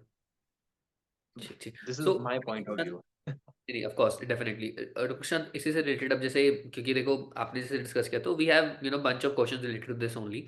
अभी जैसे प्राइवेट सेक्टर आपने एक टच किया। आज के टाइम पे स्पेसिफिकली अगर मैं 18 बैच की बात करूँ, 17 बैच की बात करूँ, जो स्टूडेंट्स अभी लाइक पोस्ट इंटर्न्स है स्पेसिफिकली, तो वहाँ पे अगर देखा जाए 60 से 70% of the students are actually serving in private sector. और सिंस आपने जो कॉर्पोरेट सेक्टर में भी काम किया तो आपका क्या एक्सपीरियंस रहा है वहाँ पे? मैं आपको एक सच बात बताता हूँ, मुझे कॉर्पोरेट सेक्टर ज़्यादा पसंद आया। ओके। वो इसलिए क्योंकि आप वहाँ पे जितना काम करते हैं, आपको उतना ही पे मिलता है। आप ज़्यादा करेंगे, आपको ज़्यादा पे मिलेगा, है ना? और आपकी अपनी छुट्टियाँ हैं, आप काटो। लेकिन गवर्नमेंट में ऐसा नहीं है, गवर्नमेंट में आप ज़्यादा काम भी करेंगे ना, तो आपको उतना पे नहीं मिलता और अगर आप कम भी करेंगे, तो भी आपको उतना ही पे मिलेगा। ओके, लेकिन उसका ये ड्रॉबैक है कि मतलब मैं तो ऐसा हूँ कि कामचोरी तो मैं नहीं कर सकता, तो मुझे तो वो चीज़ें पसंद नहीं आती। लेकिन जब आप एक एडमिनिस्ट्रेशन में जाते हैं, तो आपके जूनियर्स जो होते हैं ना, उनको भी आपको करना पड़ता है, उनके साथ भी आपको काम करना पड़ता है। लेकिन गवर्नमेंट सेक्टर कामचोरी, तो अगर वही कामचोर निकले ना, तो फिर काफ़ी दिक्कत रहती है। तो मैं ऐसा बोलूँगा कि गवर्नमेंट सेक्टर में बहुत सारे रिफ़ॉर्म्स लाना ज़रूरी है। जब मैं गवर्नमेंट सेक्टर में एक्चुअली आया था और हमने इंटर्नशिप में काफ़ी प्रोटेस्ट किया था जॉब्स वगैरह के लिए, तो मैंने उस टाइम पे काफ़ी इसको स्टडी किया था गवर्नमेंट सेक्टर में क्या इश्यूज़ हैं। तो मैंने उस टाइम पे ये डिसाइड किया कि मैं सिविल सर्विसेज़ में जाऊँगा। तो हमारे एक आईएएस हैं doctor Nipun Jindal, he is the best IAS in all over the India. उनको अवार्ड मिला है लास्ट ईयर एंड ओके। वो जो है ऑर्थोपेडिशियन है और उसके बाद उन्होंने आईएएस क्लियर किया। तो जब मैं उनसे मिला, तो मैंने उनसे पूछा कि सर आप क्यों गए? तो दे सेड यार सिस्टम सिस्टम इतना अच्छा नहीं लगा मुझे और मैं उसमें बदलाव लाना चाहता हूँ एंड दैट्स द थिंग। मुझे भी ऐसा लगा, तो फिर मैंने डिसाइड किया यार क्यों ना मैं भी एक बार ट्राई करूँ। क्योंकि गवर्नमेंट सेक्टर में बहुत सारी डेफिशिएंसीज़ हैं और हमें ही उनको टारगेट करना है। अभी देखिए होता क्या है कि डॉक्टर्स कहते हैं हमें हमारे अधिकार नहीं मिल रहे हैं। है ना? अभी ये सेंट्रल प्रोटेक्शन लॉ था एक, वो भी है, फिर अभी कोलकाता में जो भी हुआ, वो भी हम सभी ने देखा। हमें हमारे अधिकार नहीं मिल रहे हैं, लेकिन क्यों देगा कोई? जब तक हमें नहीं पता कि हमारे पास ऑलरेडी क्या है। और हमें और क्या चाहिए? हमें नहीं पता। उसका सबसे बड़ा रीज़न ये है कि डॉक्टर्स सिर्फ़ और सिर्फ़ अपना बुक्स पढ़ते हैं, उसके अलावा कुछ नहीं पढ़ते। है ना? मैं ऐसा कहता हूँ कि आप कुछ और भी पढ़िए ताकि आपको चीज़ें समझ आए। और गवर्नमेंट सेक्टर में बहुत सारी डेफिशिएंसीज़ हैं और हम जो डॉक्टर्स हैं, बहुत अच्छे एडमिनिस्ट्रेटर्स होते हैं। हमारे पास बेस्ट एडमिनिस्ट्रेटर्स आज जो इंडिया में हैं, वो डॉक्टर्स ही हैं। इवन आईआईटीज़ वाले भी नहीं हैं, डॉक्टर्स ही हैं। ओके? तो मैं तो ऐसा कहता हूँ कि मैंने डेफिशिएंसीज़ देखी, मैंने कोशिश की कि मैं जो है यूपीएससी करूँ और मैं उनको ठीक करूँ। नहीं हो पाया, it's alright, I will try again. लेकिन मैं अभी जहाँ पे बैठा हूँ, मैं पूरी-पूरी कोशिश करता हूँ कि यार इन डेफिशिएंसीज़ को पूरा किया जाए। क्योंकि हमारे पास देखिए जो हमारे जो भी प्रोग्राम्स और प्लान्स बनाते हैं ना, वो लोग बनाते हैं जो डॉक्टर्स नहीं होते हैं या जिन्हें ग्राउंड रियलिटी नहीं पता होती। और ऑफ जो कोर्स। जब डाटा माँगा जाता है ना? एक तो मुझे नहीं पता आप लोगों ने सुना होगा या नहीं कि इंडिया में जो भी डाटा या स्टडी होती है, उसको वेस्टर्न कंट्रीज़ नहीं मानती है। उसका रीज़न ये है कि हम सही डाटा नहीं देते, है ना? हिमाचल का थोड़ा-सा अलग है, Himachal we are in the top. लेकिन बाकी स्टेट्स का मैंने देखा है, ये होता है कि डाटा सही नहीं जाता है। तो हमारी वो प्लानिंग, हमारे जो प्रोग्राम्स हैं वो इतने हमारी एफिकेसी नहीं आती है। दूसरा ये कि yes, corruption is there and I openly say कि करप्शन है वहाँ पे, है ना? तो मैं जो है इन चीज़ों को अपने लेवल पे कोशिश करता हूँ कि एट लीस्ट जहाँ पे मैं हूँ, वहाँ पे तो ये चीज़ें ना हो।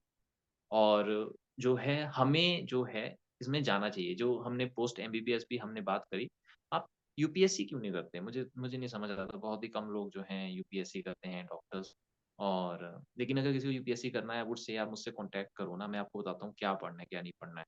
मैं तो जॉब में था, तो मैंने 100% भी दिया लेकिन मैं नहीं कर पाया। लेकिन मैं पूरी-पूरी हेल्प करूँगा कि मैं आपको बताऊँ कि आपको क्या पढ़ना है, क्या नहीं पढ़ना है ना? तो ताकि आप कर पाओ और आप जाओ। मैं चाहता हूँ डॉक्टर्स जाएँ हमारे administration, they are the best administrators ever India will get. And अगर डॉक्टर्स को अपना अधिकार चाहिए ना, तो उन्हें जो है इंडियन मेडिकल सर्विसेज़ भी बनवानी ही पड़ेगी, जो बहुत टाइम से पार्लियामेंट में पेंडिंग पड़ी है। इंडियन मेडिकल सर्विसेज़ भी हमारे आईएएस, आईपीएस जैसी ही सर्विस बनेगी एंड हमें डॉक्टर्स को ही इसके लिए आवाज़ उठानी पड़ेगी। गवर्नमेंट सिस्टम में बहुत ज़्यादा डेफिशिएंसीज़ हैं। कॉर्पोरेट में नहीं है क्योंकि कॉर्पोरेट अपने एसओपी के हिसाब से चलता है। गवर्नमेंट में एसओपी है लेकिन एसओपीज़ फॉलो नहीं होती हैं, हमेशा लूप होल्स दिए जाते हैं और इंडिया की ये वर्स्ट बात है। बहुत ही वर्स्ट बात है कि हमेशा लूप होल रखेगा कोई ना कोई।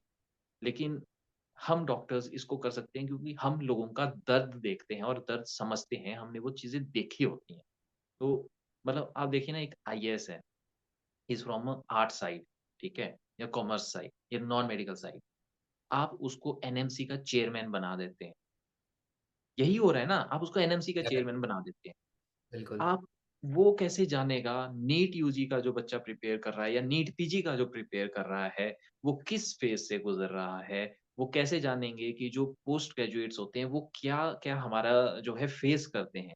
इवन सुप्रीम कोर्ट में भी जब ये हमारा आरजे का मेडिकल केस जो है लगा था, तो जो लॉयर थे, जो हमारे गवर्नमेंट साइड से लॉयर थे, उन्होंने खुद ये बात कही, फीमेल लॉयर थी, उन्होंने खुद ये बात कही कि मैं किसी डॉक्टर के पास नहीं जाऊँगी जो 24 घंटे से ज़्यादा जाग रहा हो। मैं क्यों जाऊँगी? और वो सच कह रहे हैं क्योंकि we are liable for human errors. अगर हम 8 घंटे से हमारी जो है नींद पूरी नहीं होती है, तो हम बिल्कुल। 24-24 घंटे या 48 घंटे या 72 आवर्स भी हम जॉब कर रहे हैं, है ना?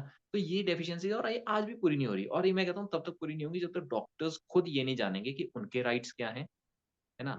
और फिर वो उन राइट्स को माँगेंगे। उसके लिए हमें स्टडी करना ही पड़ेगा और जो सिस्टम है उसको थोड़ा-सा चेंज हमें करना पड़ेगा।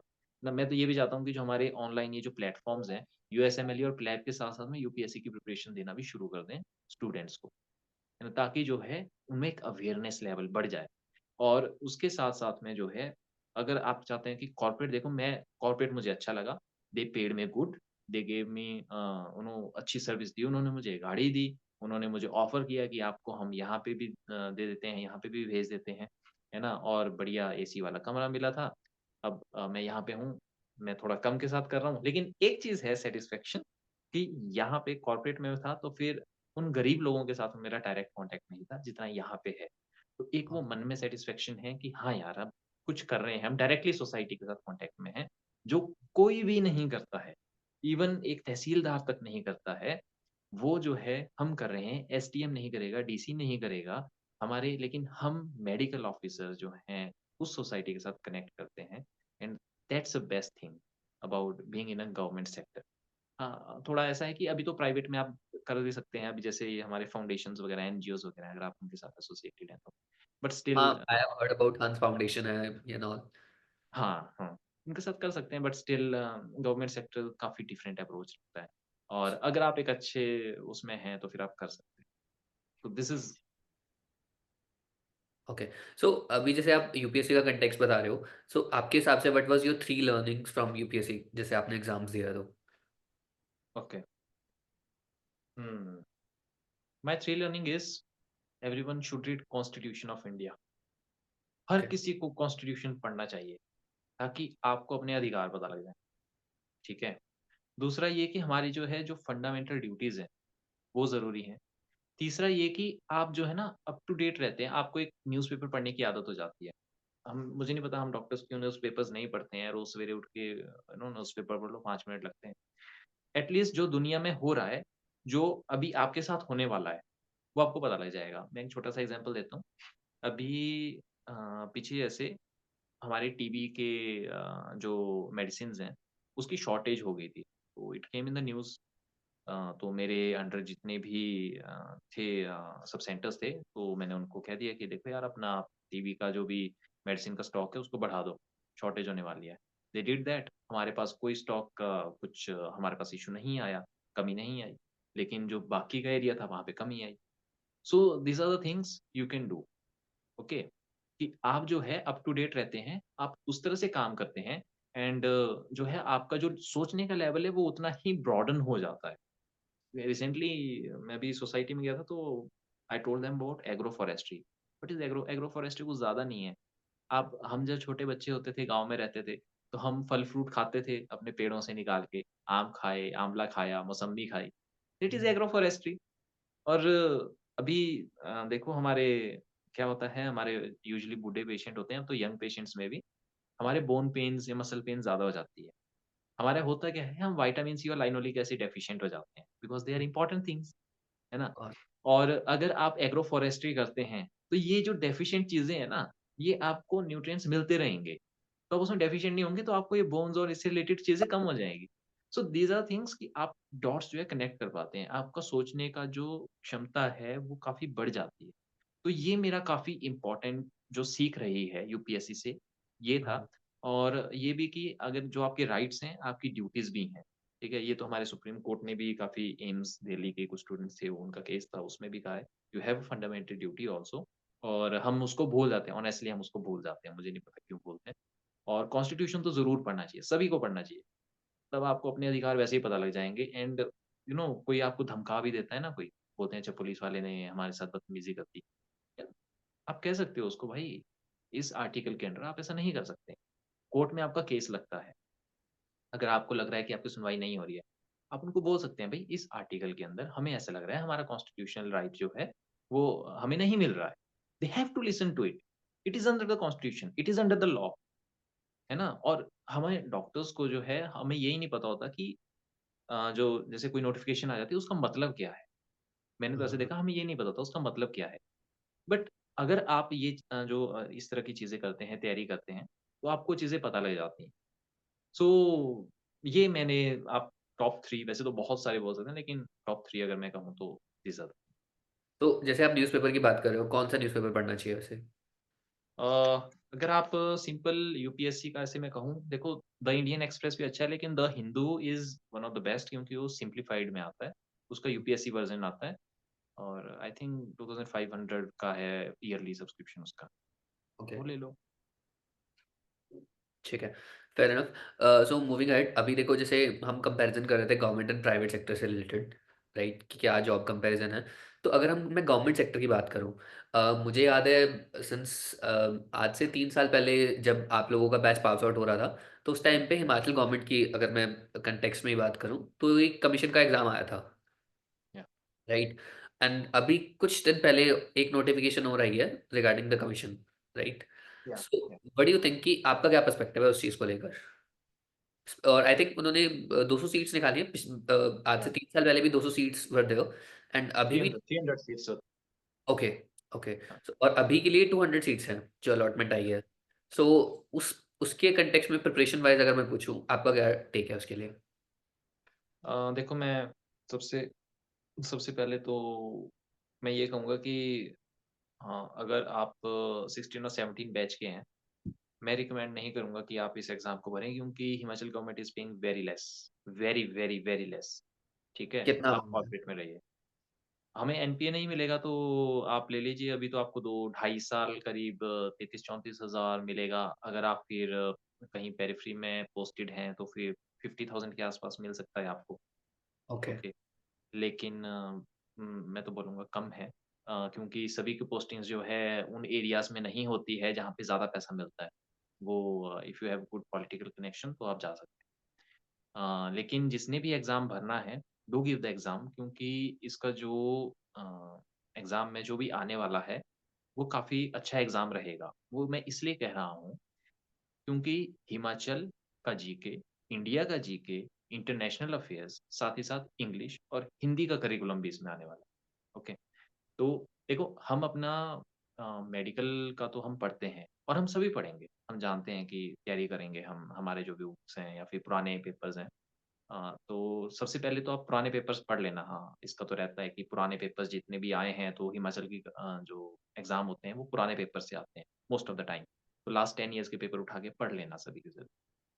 दूसरी चीज़ ये कि अगर आपको इंटरनेशनल अफ़ेयर्स पढ़ने हैं ठीक है, एक तो थोड़ा-सा मैं भी इस पे डालता रहता हूँ इंटरनेशनल अफ़ेयर्स का, तो अगर आपको देखना हो तो मेरा भी एक बार देख लीजिएगा, मैं अगर कोई स्पेसिफ़िक पूछना हो तो मैं बता दूँगा।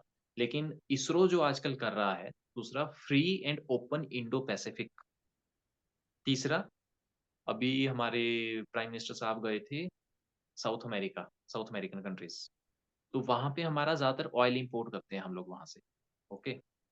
चौथा चाइना के साथ में हमारे रिलेशंस, बहुत-बहुत इम्पोर्टेंट और अभी बांग्लादेश के साथ में रिलेशंस बहुत ज़्यादा इम्पोर्टेंट हो जाते हैं। उसके अलावा हिमाचल का जो जीके की बात करूँ, हिमाचल ने जितना भी पैसा 2 साल में उठाया, वो उठाया है ग्रीन एनर्जी के नाम, ओके? तो ग्रीन एनर्जी पढ़िए कि हरित ऊर्जा राज्य बनाएँगे। सीएम साहब यही कहते हैं, हरित ऊर्जा राज्य। ग्रीन एनर्जी पढ़िए, ग्रीन एनर्जी कितने टाइप की है, हम किसमें क्लासिफ़ाई करते हैं, हम एनर्जीज़ किस-किस तरह से बना सकते हैं, दैट इज़ ऑल स्टैटिस्टिकल और जो हमारी इसकी वेबसाइट है मिनिस्ट्री ऑफ पावर की, उसके ऊपर सारा डाटा एक ग्राफ के फॉर्म में अवेलेबल है। वो कर लीजिए, ठीक है? और उसके साथ-साथ में हमारा फॉरेस्ट कवर बहुत ज़्यादा इम्पोर्टेंट हो जाता है, क्योंकि हिमाचल का फॉरेस्ट कवर बड़ा है। और एक सुखाश्रय आश्रय योजना है, हमारे मुख्यमंत्री जी ने चलाई है हिमाचल के जीके में, वो भी कवर होती है। और थोड़ा बहुत बेसिक कि हमारे जैसे डैम्स हैं हिमाचल के में क्योंकि हमारी इलेक्ट्रिसिटी बनती है हाइड्रो इलेक्ट्रिसिटी बनती है हिमाचल की और हम एक्सपोर्ट भी करते हैं। तो ये भी आपको पता होना चाहिए और साथ में एग्रीकल्चर हमारा जो है वो किस पे डिपेंडेंट है। ये कुछ बेसिक्स हैं जो कि हिमाचल के बारे में आपको पता होना चाहिए। है ना? बाकी डिस्ट्रिक्ट्स के कौन-कौन सा हेडक्वार्टर कहाँ पे है, वो तो चलो सभी को मैं ऐसा एक्सपेक्ट करता हूँ कि सभी को पता होगा। इंग्लिश और हिंदी की कुछ हमारी बुक्स हैं, अगर ऐसे किसी को लगेगा तो मैं शेयर कर लूँगा, लेकिन उसमें कुछ ज़्यादा नहीं आता है।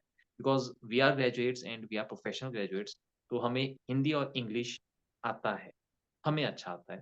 तो मैं ऐसा बोलूँगा कि लास्ट में एक नज़र मारना। उसके अलावा नेशनल जीके में हमारे पास जो है इसरो को ज़रूर कवर करें। और साथ ही साथ में हमारे अभी हम पावर प्लांट्स जो हैं नए लगे हैं उसको कवर करें और साथ ही साथ में हमारे ओएसओडब्ल्यूजी हम कहते हैं वन सन वन ग्रिड ठीक है ये हमारे इंटरनेशनल अफेयर्स में भी आता है उसको भी कवर करें और हमारे गिब्बी एक बर्ड बर्ड है हमारा ये काफ़ी एक्सटिंक्ट होने से बचा रहे हैं हम उसको उसको करें और जेनेटिकली मॉडिफाइड क्रॉप्स हमारे पास कौन कौन सी अवेलेबल है और सुप्रीम कोर्ट में कौन सा केस लग रखा है ओके। डीएमएच 11 धारा 11 करके जो है मस्टर्ड ऑयल का हमारा केस लगा हुआ है, तो उसको करें और उसके अलावा अभी थोड़ा कल्चरल के ऊपर भी हमारा फ़ोकस रह रहा है, क्योंकि हमारा एक ना ऑपरेशन मौसम करके चला रही है सरकार, कि बाकी कंट्रीज़ के साथ में एक अच्छा रिलेशन बनाएँ। तो थोड़ा-सा ऑपरेशन मौसम ऐसे थोड़ा-सा पढ़ लें, इतना डेप्थ में तो मुझे नहीं लगता पूछेंगे, लेकिन वो करें। हाँ। और one of the most important बोलूँगा सस्टेनेबल डेवलपमेंट गोल्स जो हम पीएसए में भी पढ़ते हैं, लेकिन सस्टेनेबल डेवलपमेंट गोल्स आपको पता होने चाहिए, 17 हमारे पास हैं कि कौन-कौन से हैं वो, कौन से नंबर पे कौन-सा है, 3rd में हमारे पास हेल्थ पे आता है, कौन-सा कौन-सा है क्योंकि उसको तो वैसे ही वो पूछ सकते हैं। तो ये हमारे पास मैं बोलूँगा one one of the most important questions है और अगर हम इनको पढ़ लें ना, तो भी हमें वो होगा कि हमने काफ़ी कुछ कवर किया है। तो इनको तो मैं चाहूँगा कि करें। ओके। सो अभी जैसे जो नीट पीजी के एस्पिरेंट्स हैं, उनको ये एग्ज़ाम देना चाहिए? या देना चाहिए, बिल्कुल देना एग्ज़ाम तो कोई मत छोड़ो, क्योंकि हमारे पास मेमोरी बन जाती है कि हमें किस तरह के आ रहे हैं, ऊपर से रिवीजन हो जाता है हमारा। तो दें, लेकिन ऐसा नहीं है कि उसको बहुत ज़्यादा सीरियसली अगर आप नीट पीजी की ही तैयारी कर रहे हैं बैठ के और फिर अगर आप हाँ, अगर आपको ये जॉब चाहिए सीरियसली, तो इसको सीरियसली दीजिए। लेकिन अगर आप नीट पीजी की तैयारी कर रहे हैं सीरियसली एंड आपके प कोई ऐसे आपको जस्ट एक बैकअप ऑप्शन कि चलो ये मिल जाएगा तो ठीक है, तो फिर इस एग्ज़ाम को भी दीजिए। एग्ज़ाम मत छोड़िए, एग्ज़ाम को दीजिए। मैं बोलूँगा एग्ज़ाम दीजिए, उसको छोड़िए नहीं। लेकिन हाँ फिर अपना फ़ोकस जो है जीके वगैरह को ना करके सिर्फ़ अपना मेडिकल के क्वेश्चनियर्स को करें। लेकिन अगर आपको जॉब चाहिए तभी मैं कह रहा हूँ कि 17 बैच को मुझे नहीं लगता देना चाहिए। है ना? 16 बैच के जो हमारे बचे हैं उनको भी नहीं देना चाहिए। लेकिन 18 बैच को और 19 अगर आने वालों को ये एलिजिबल करते हैं, तो they must give the exam और नहीं, उनको ये 19 तो चीज़ें अच्छे एलिजिबल से नहीं करना चाहिए। 19 तो एलिजिबल नहीं है, सिर्फ 18 ही है, आई गेस अभी। Okay, okay. क्योंकि 19 वालों की अभी इंटर्नशिप चल रही है। यस। अच्छा, हाँ। पर डॉक्टर सैन एक चीज़ बताओ, अब जैसे जो स्टूडेंट अभी प्रिपेयर कर भी रहे हैं, राइट? तो अगर उनका मान लो क्लियर हो जाता है एक जॉब के लिए, तो क्या उनको कोई एडवांटेज मिलेगा? उनको एडवांटेज 3 इयर्स के बाद ही मिलेगा, पॉलिसी उन्होंने गवर्नमेंट ने चेंज कर दी है। क्या अ एडवांटेज मिलेगा? उसमें ऐसा होता है कि हमारे को जीडीओ सीट्स जो होती हैं मतलब कि गवर्नमेंट स्पॉन्सर्ड सीट्स हमें पीजी की मिलती हैं, लेकिन ओके। वो 3 साल के बाद मिलेगी। लेकिन उसमें भी ये इश्यू रहता है कि गवर्नमेंट स्पॉन्सर्ड सीट में हमारे पास अ, हमें वो करना पड़ता है, बॉन्ड भरना पड़ता है अगले 5 साल के लिए, कि आपने गवर्नमेंट स्पॉन्सर्ड सीट उठाई है तो अगले 5 साल आप हिमाचल में ही जॉब करेंगे। फिर वो आपको जहाँ मर्ज़ी भेज सकते हैं। एक्चुअली ना मुझे सबसे बड़ा ड्रॉबैक लगता है एनपीए का, नॉन प्रैक्टिसिंग अलाउंस, जो हमें तो मिल रहा है लेकिन हमारे आने वाले इवन जो हमारे बाद पीजीज़ आए हैं ना, उन्हें भी नहीं मिल रहा है। दैट्स अ वर्स्ट थिंग जो हिमाचल गवर्नमेंट ने की है and we should work on that कि वो हमारी सैलरीज़ एटलीस्ट सैलरीज़ तो बढ़ा दें। अगर एनपीए नहीं देना तो सैलरीज़ बढ़ाएँ, है ना?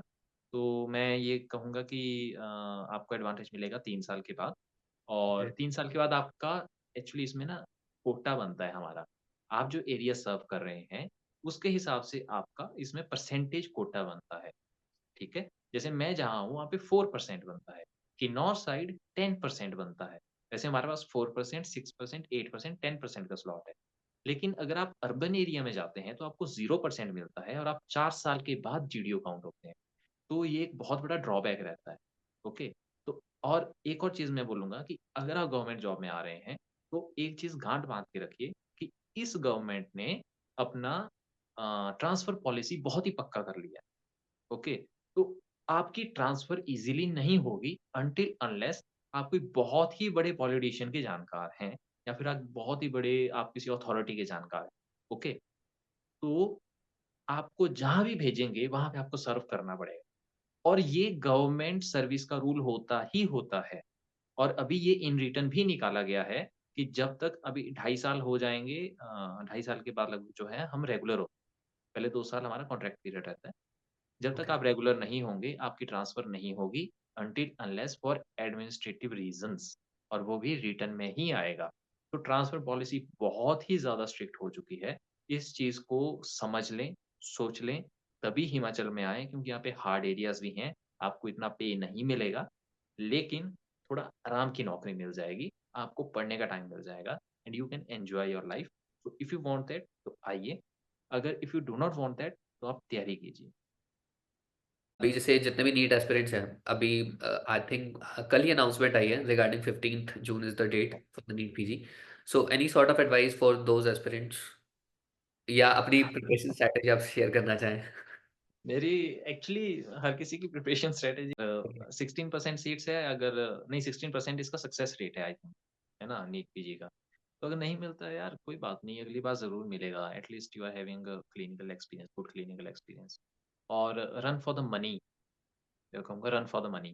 आप एक हमने पहले भी बात की है अगर आप एक एमबीबीएस हैं, लेकिन अगर आप इतना कमा लेते हैं कि आप कल को सुपर स्पेशलिटी डॉक्टर्स अपने अंडर रख सकते हैं, तो इसमें गलत क्या है यार? Run for the money first. हाँ, हाँ, हाँ। बिल्कुल, बिल्कुल। सो अभी जैसे आप बात कर रहे हो medical love affairs, right? But honestly, I don't think so I can give any advice right now because I haven't cleared NEET। मैंने मुझे जो सीट मिल रही थी वो तो मैंने नहीं लिया और मेरे कुछ इतनी बड़ी एस्पिरेशंस भी नहीं है। मैं बस इतना बोलूँगा कि आप जो मर्ज़ी सीट लें, आप एक चीज़ पहले से वो कर लें कि आपको कौन-सी सीट चाहिए, है ना? आप कर दे रहे हैं प्रिपेयर लेकिन आपको कौन-सी सीट चाहिए, वो आप पहले से रखें कि मुझे इसमें जाना है। फिर आप उस सीट को चेंज मत कीजिए। क्योंकि वो ना उस स्टूडेंट के लिए भी काफ़ी ज़्यादा दिक्कत हो जाती है जिसको वो सीट मिल सकती थी लेकिन नहीं मिलती है। उसकी पूरी लाइफ़ खराब हो जाती है। तो मैं इतना बोलूँगा कि फिर आपके लिए भी वो स्ट्रेस वाली चीज़ है कि आपने वो सीट चेंज कर लिया। दूसरा ये कि अगर आप अभी तैयारी कर रहे हैं और या फिर अगर आप तैयारी करने वाले हैं, पीजी आने वाला है and if you are having a love affair तो please leave that away because medical love affairs वो हमेशा जो हैं मतलब मैं बोलूँगा 99% फेल होते हैं, आई हैव सीन। तो आप उसको मतलब इतना अटैच ना होके अपनी पढ़ाई पे ज़्यादा फोकस कीजिए।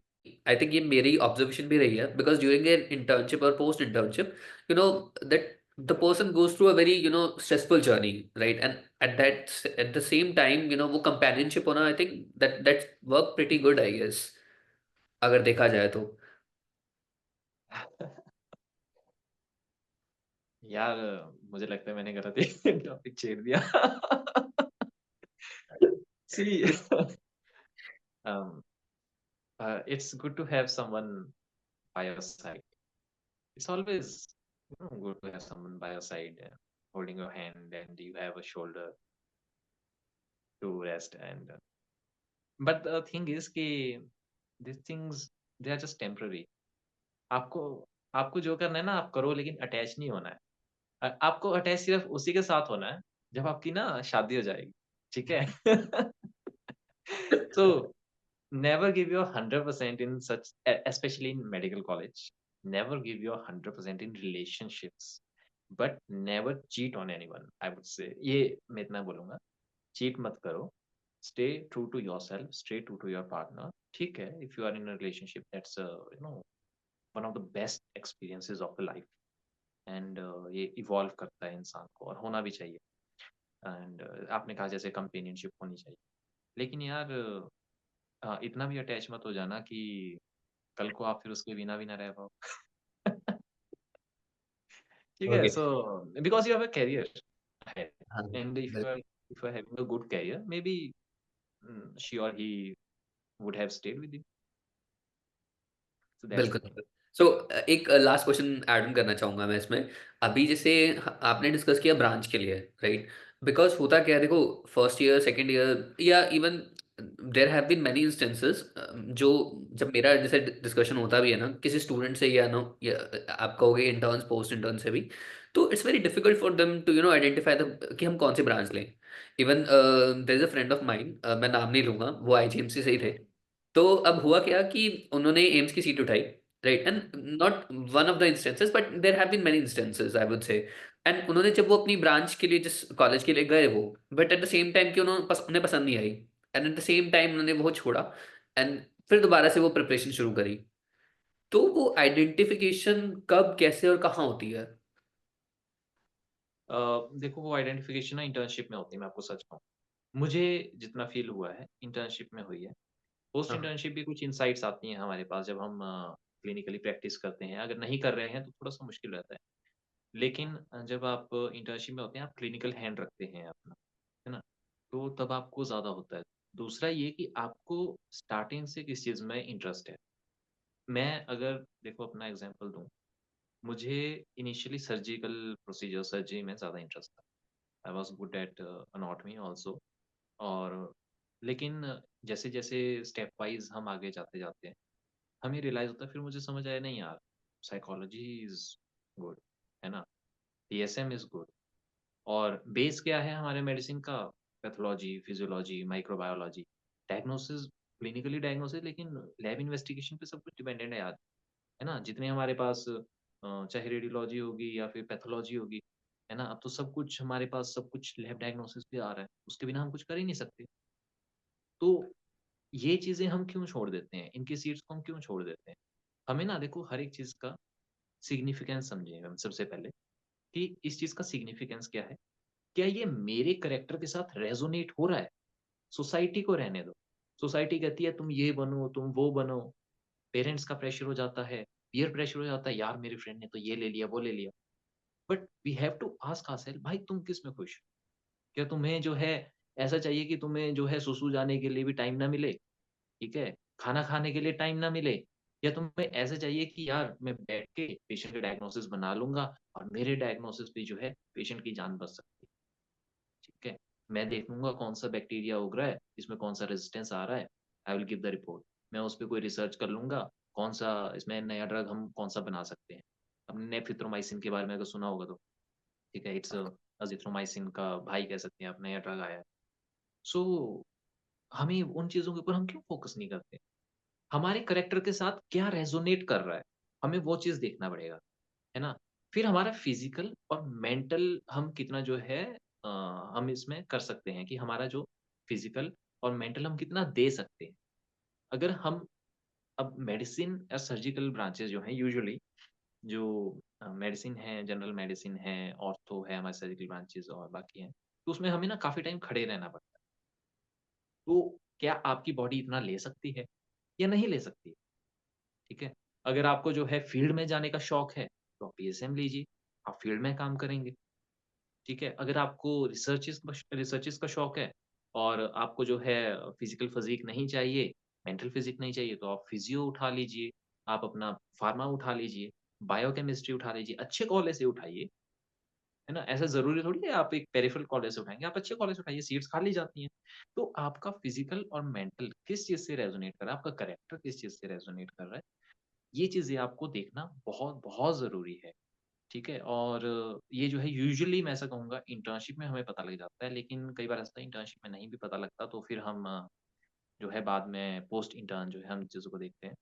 लाइक आई वुड से कि मुझे गायनी अच्छा लगता है, लेकिन मैं उसमें इसलिए नहीं जाना चाहूँगा क्योंकि लॉज़ कुछ ऐसे हैं कि मैं एक पेशेंट का अकेले एग्ज़ामिनेशन नहीं कर सकता because I am a mail.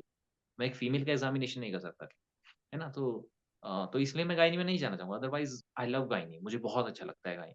एक बहुत ही अच्छा सब्जेक्ट है ना? लेकिन paediatrics I can not handle the children मैं पीडियाट्रिक्स में नहीं जाऊँगा, मैं कभी नहीं जाऊँगा, है ना? तो ये चीज़ें जो है ना आपके कैरेक्टर के साथ रेज़ोनेट करती हैं। तो जो आपको लग रहा है कि हाँ यार, दिस इज़ द थिंग, तो आप उसमें जाइए। हाँ, एक चीज़ होती है कि हम ना टॉक्सिसिटी को ये कंसिडर करते हैं यार ये ब्रांच अच्छी नहीं है, ठीक है? लाइक हम एक कॉलेज में गए और वो डिपार्टमेंट टॉक्सिक था। हर एक कॉलेज में एक ना एक डिपार्टमेंट ऐसा होता है मोस्ट टॉक्सिक होता है। अनफॉर्च्यूनेटली हमारी जो है मान लेते हैं कि हमें ऑर्थो पसंद है, हम ऑर्थो में चले गए, ठीक है? और वो टॉक्सिक है ब्रांच। लेकिन हम ये सोचें कि यार ऑर्थो नहीं, मुझे अच्छी नहीं लग रही है। No see it was your passion. The branch may be the department may be toxic but it was your passion. उसको याद करो, इट वाज़ योर पैशन और उसको आप परस्यू करो, है ना? So this is the thing, do not leave that, pursue that. आप खुश रहेंगे ज़िंदगी में। लेकिन फिर आप एक सेकंड थॉट लाइन नहीं यार मैं उधर चला तो मैं उधर खुश रहूँगा। नहीं आप उधर कैसे खुश रहेंगे? आप उधर कैसे खुश रहेंगे? ठीक है? आप जो है उसमें जाइए। उसमें भी परस्यू कीजिए, ठीक है? अगर आपको बाद में ऐसा लग रहा है मुझे कुछ और भी पढ़ना था, यार यू आर अ एमबीबीएस आपने अपने एमबीबीएस टाइम पे हर एक सब्जेक्ट पढ़ा है, ठीक है? आप एज़ अ एमबीबीएस आप चाहे एक ऑप्थेल्मोलॉजिस्ट बन जाओ, एक ईएनटी स्पेशलिस्ट बन जाओ, आप एक साइकियाट्रिस्ट बन जाओ, आप एक पीएसएम ले लो, उसमें एमडी कर लो, but you are still a MBBS. आप अपना हॉस्पिटल भी रन कर सकते हो, आप पेशेंट को स्टिल ट्रीट कर सकते हो। जिसने एनाटॉमी ली है, वो भी डिलीवरी करवा सकता है, सूचर वो भी लगवा सकता है भाई, ट्रीटमेंट वो भी दे सकता है ना? सो आपको ये चीज़ें ना समझना ज़रूरी है कि अगर आपका किसी और में भी शौक है ना, तो या तो आप उसमें डबल एमडी कर सकते हैं या तो फिर आप जो है उसको वापस से पढ़ भी सकते हैं। अपने शौक के लिए वापस पढ़ भी सकते हैं या फिर आप जो है अपने सब्जेक्ट के साथ में उसमें वापस रिसर्च भी कर सकते हैं। तो उसको छोड़िए मत क्योंकि वो आपका फर्स्ट टाइम पैशन था। लेकिन अगर आपको पहले ही अंडरस्टैंडिंग नहीं थी कि मुझे कहाँ जाना है, तो दैट्स अ डिफरेंट इश्यू उसमें आपको लानी पड़ेगी, यार मुझे यहाँ जाना है और उसको लीजिए, उठाइए और उसी पे ही फोकस कीजिए। Okay, fair enough. Well, that was, gems of knowledge which we gained. I hope हमारे viewers को ये चीज़ पसंद आए. And thank you so much, Dr. Shishant, for sharing your valuable time. It really means a lot. या it was my pleasure मुझे भी अच्छा लगा कन्वर्सेशन के साथ काफ़ी टाइम बाद वेल ऐसा एक्चुअली लगा। कन्वर्सेशन तो बहुत लंबी और चली जाती, बट विल या, cut it and will connect it sometime. Sure.